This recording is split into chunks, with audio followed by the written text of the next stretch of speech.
Magandang araw po sa inyo po mga kaibigan. Ngayong araw nga po pumunta nga po ako sa bilihan po ng damit. Binilaan nga po pala natin si Kuya Tano ng mga short at mga sando para naman po mas maaliwalas po yung kanyang pakiramdam habang nasa ospital. Dinamihan ko na nga po bumili po ng mga sando para po siya ay marami pong pamalit. Tamang tama pagdating ko nga po dito sa ospital, hinihintay po ako ng Kuya Tano. Pararating ko lang po dito sa ospital.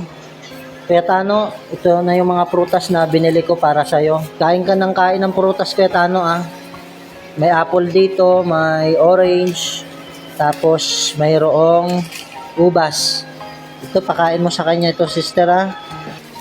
Sa daming ginawa, medyo ako'y na-late kasi dumaan pa ako, Kuya Tano, sa bayan. Bumili ako ng damit mo. Sister, ipakita mo kay Kuya Tano yung mga damit niya.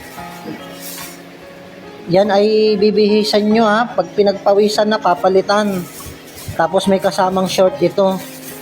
Tanggalin nyo nga sa plastic itong short. Yan. Ito ay short at damit para siya ay presko. Kasi mas maganda ang kanyang susuotin ay maliwalas. Yan, sando. Yung pinaghubaran, yung pinaghubaran ni Kuya Tano ng damit at short, ilagay nyo sa isang plastic. Ako na ang ipapalaba ko na lamang. Magpapalit ka, Kuya Tano, ah. 5 yan. 5. Ito yung short, manipis tong short. Palitan nyo na ng damit, sando, ang ilagay nyo. Ito, sando.